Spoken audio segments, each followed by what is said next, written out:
know what? I feel game this series. That was a close game one. Game two, I feel like they can keep it up.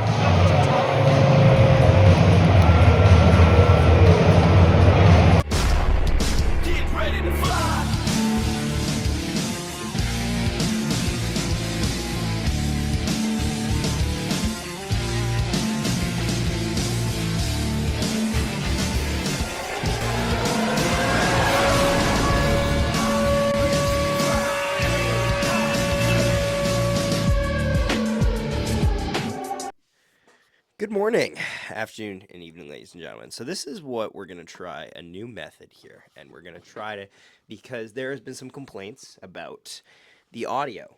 And so I have this microphone, and we're going to try it like, testing, yeah, it's working. So, good morning, afternoon, evening, ladies and gentlemen. How's everybody doing today? That was rhetorical. I hope you're doing okay. This is coming out the morning after. The reason we did that was because the game started at 8:30, so it was done at like 8:45 or 11:45. I had to go home, which took some time, and then I was just too tired at that point. Like it wasn't worth uploading the night of. I think I was hanging with Jake. We watched a animated Batman movie. A sleeper pick that you should go watch. Gotham by Gaslight. Very good movie. But still, yes. So this is our mic that we're going to use moving forward. So Jets lose 3-2 to the Dallas Stars and Mikko Rantanen. The Dallas Rantanens is basically what it is. Overall, good game by the Winnipeg Jets. I would say they controlled play for long stretches of this game. And Jake Ottinger, now there was a couple unfortunate parts. For one, special teams didn't get going. They gave up a power play goal, and they went, I believe, 0 for 4 on the power play tonight. That's unfortunate. That's problem one. Problem two, I don't think Hellebuck had a bad game. I don't think he was lights out like he could have been. I think Jake Ottinger overall played better than Connor Hellebuck, but I don't think Hellebuck was bad. I think if you look at this in Hellebuck's 8 performances, I think I would slide this comfortably at 3. I would say his best game would be game 1. You know what? I'll even give him game 7 or actually his best game is game 2. Then I'll give him maybe either 1 or 7, and then it's this game, and then it's 1 or 7 after that, and then it's pretty much every game in St. Louis because they were shit shows. And 5 wasn't great. It was fun, but yeah, this was an okay performance from Connor Hellebuck. The stats will show he's probably a negative GSA, goals saved above expected, but still, I think this overall he made some good saves. Mikko Rantanen is just on another planet right now. So without further ado, the first period of this game is fun. The Jets get a good amount of chances. Let's cut to Carter's thoughts on the game because he live streamed this game. And this is how you fucking kidding me! Come on! Yeah! Good morning, afternoon, and My turn, jackass! Sweet! Get the fuck out of here!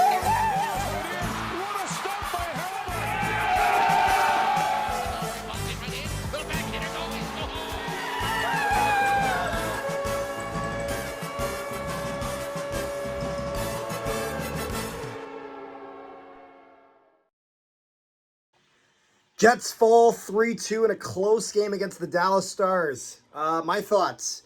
Well, glad to see Scheifele back. Hoping that Morrissey will be back soon. To be honest, I think the story of this game was a few things. Number one was Mikko Rantanen, that hat trick. You know, you can't... Now you know how big of a threat Mikko Rantanen was if you didn't know it already. So the Jets going to need to keep a little bit of an extra eye on that guy. Another thing is, a story for the Jets this game... A few things. Number one, I thought Hellebuck had a decent night. Honestly, I don't think there are any goals that I can look at that would be like, that's a stinker. He's like, which I very much could say that in past games for Hellebuck. But decent night, made some really key saves. And that save near the end with the cross crease on Granlund was key. But in my opinion, it's just Jets need to finish. Getting lots of chances, but just no finish. Because at the end of the day, and the power play needs to be better. Penalty kill. Got a little better as the game went on, but that first one was a little bit weak in the sense of you gave up a goal pretty quick into that. Power play needs to be better, and the Jets, they just got to finish. They're getting everything except that goal. Get the goal. The Jets can get it done. So, come back ready for game 2. Let's get it done. Back to Zach.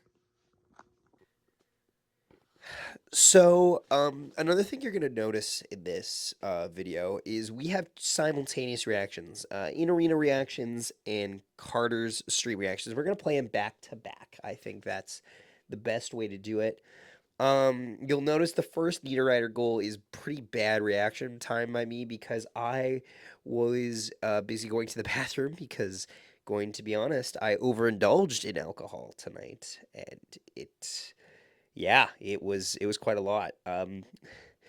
Shout out to Darren Bombing of Bonfire Sports. We took a photo today to officially announce that, and something you guys should know, I'm going to be rejoining I'm already actually rejoined Bonfire Sports this year. Bonfire Sports Winnipeg, an independent news sports news company and I'm going to be on as an employee this year, which is really exciting. I'm happy. Hope you guys are happy for me, but it is what it is. I'm really proud to announce that I'm doing content editing, content stuff, and I'm actually going to for Bombers games. I'm going to be in the arena on site, possibly conducting post-game interviews and clips for Darren Bombing, which I'm excited to talk about in the future. So yeah, I just wanted to talk about that, guys. It's a little personal thing for me. Now let's go into the second period where Niederreiter scores on the first shift of the second period. It might have taken forever, but it was the first whistle. I should know. I was waiting for that first whistle because I was coming back to the bathroom. Niederreiter scores 1-0 on a backhand to make it scores on the backhand, make it 1-0 reaction here.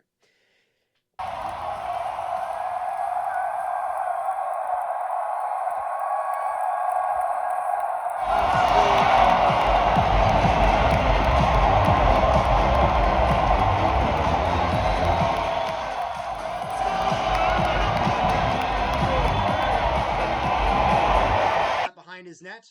And pass up for Appleton. And then I'll get taken by Nino. Niederreiter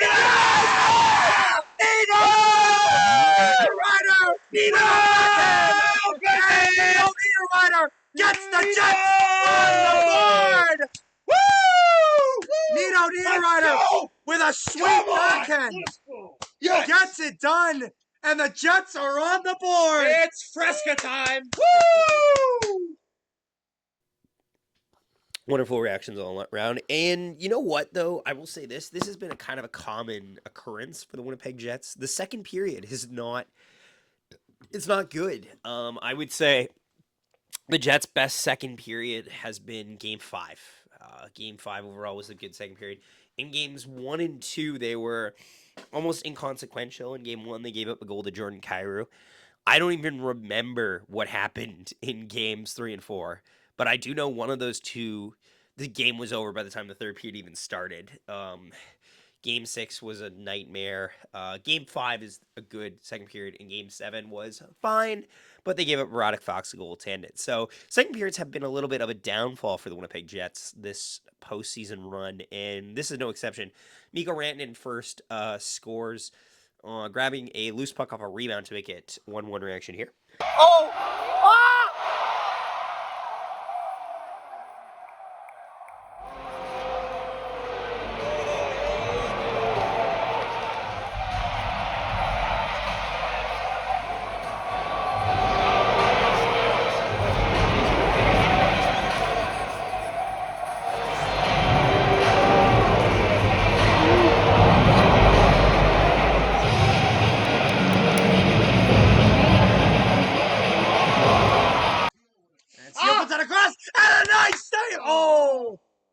A nice save by Hellebuck, but then there's a rebound. How did that sneak through? It looks like Rantanen gets that. Able to make the initial save, but I think that's a rebound. But either way, that's a backdoor chance that the Jets have to stop. And then going forward, the Stars would then score again. Mikko Rantanen on a deflection from a point shot absolutely just laces it past Connor Hellebuck to make it 2-1 reaction here.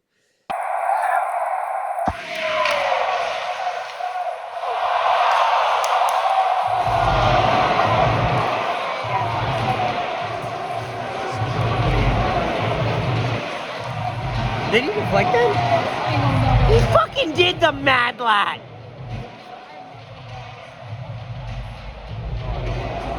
Yeah, he did. He's first down the line.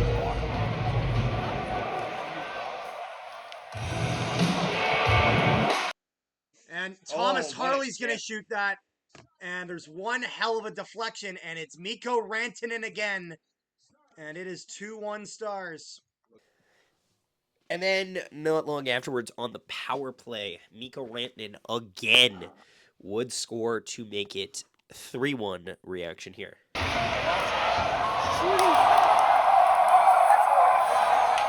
No, it's going to be a hat trick for Mikko Rantanen. It's a hat trick.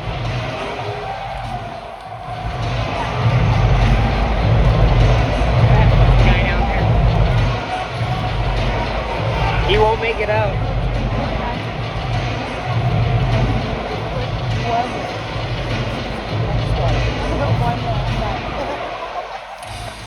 On purpose. Oh, and the Stars moving in front, and they score! Fuck. Rantanen, and I'm not sure if that goes off Rupe Hintz, and Rantanen gets a hat trick to make this 3-1. Does not take very long for the Stars to connect, and Rantanen is right now unstoppable. This one's unfortunate. It tips off of Dylan Sandberg's stick. I think Sandberg had a fine game. Honestly, I think all the defense had okay games. Hellebuck got beat on a deflection, 2 deflections, and 1 rebound that I'd like him to have, but no, overall he was okay. Defense, I think, played okay. I was happy with Hayden Fleury in limited doses. I like Colin Miller in limited doses. He made a really gutsy play on a 2-on-1 just to take the pass away and just steps up and takes the pass. Not long after Mikko Rantanen scores to make it 3-1, though, Mark Scheifele back the other way. Gabe Vilardi gets his first point of the postseason, finding Mark Scheifele in the slot, who's back in this game after being injured for games 6 and 7, to make it 3-2 reaction here. Hold ya.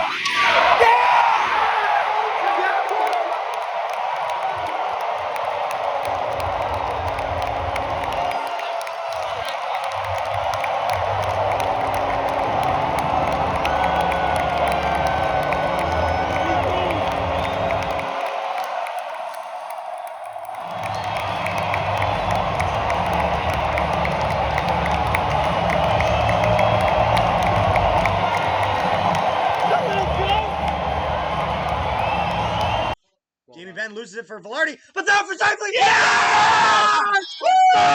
Scheifele cuts the lead in half! Oh, yeah. Scheifele with his first goal back after injury. Oh, that's huge. That is huge. And the Jets respond almost immediately. Vilardi to Scheifele in front. Beats Jake Ottinger. And yeah, that's as close as the Jets would get. In terms of Moosewatch today, I don't have a proper intro for Moosewatch because I'm gonna be honest, I'm suffering from an illness and I'm just too tired to put it in. But Moosewatch news, I would say Axel Jonsson-Fjällby seemingly on his way to Sweden. I'm waiting for that source to be confirmed. I think once the Jets are eliminated or win the Stanley Cup, we will have a confirmation that Axel Jonsson-Fjällby is signing in the ESHL. Also, apparently, Dmitry Reshevsky, Jets white hot prospect in Dynamo in the KHL, could be rumored to be making his way overseas to the North American scene, which is very exciting if it comes true. So keep an eye out for that. Third period, I thought was a good period for the Jets. I thought they controlled well. Their penalty kill was fantastic. I think the penalty kill, the calls were kind of fine. The one call that was really bad was the Gabe Vilardi interference. I don't think there's anything he can really do on that. I think it's Jason Robertson just runs into his arm, which is kind of annoying, but oh well. Neil Peeling gets high stick, which evens it up, but they just cannot capitalize on that. Too stationary on the power play when they should have been moving and mobile, but I digress. The Jets end up not being able to complete the comeback. They get a couple good chances, but they can't finish. They do hold Dallas in their own zone, and Dallas is not able to score the empty net, which is it's a moral victory, but those don't really count playoffs. Overall, I think Scott O'Neill said it best when he said this felt more like a game 45 in the regular season than it did in the game 1 of the second round. I felt most teams were. They look like they just went through two wars in a 7-game series to get here, and overall, I would say that impacted how they played. Both teams played scared for the first little while and struggled to generate organic offense, largely relying on dump and chase hockey, which I think the Jets need to stray away from a little bit in this series against the Dallas Stars. That being said, I did like the physicality the Jets were exemplifying, and I think I'm not actually nervous. The Jets historically have never won a series in which they lose game 1. They got swept by the Ducks. They lost game 1 to the St. Louis Blues in 2019. They lost game 1 to the Calgary Flames. Playing, I know, but still. And they lost game 1 as well to the what's the other one? Oh, the Montreal Canadiens, and all those, they were never able to come back. But I'm not as worried in this series. I think there's going to be some back and forth. I think I expect the Jets to win one of the two next games in the series. I'm hoping they can swing momentum here. I think if you neutralize that Rantanen line, I think they're going to have some good success. Overall, it's a tough game 1, but you know what? We're here. Let's enjoy the moment. And let's just know that we belong here, because we do. We do belong here. We were the better team over the St. Louis Blues. We're one of the best teams in the National Hockey League. Injured or not, you got to compete. So, yeah, thanks so much for watching, guys. Have a wonderful night. Have a wonderful day, morning, whatever it is. We will be live streaming back on Friday night for Game 2 against the Dallas Stars. I will be live streaming with Carter and the gang. Thanks so much for watching, and we will see you next time. One, Nikolai Anders chips it through, gets it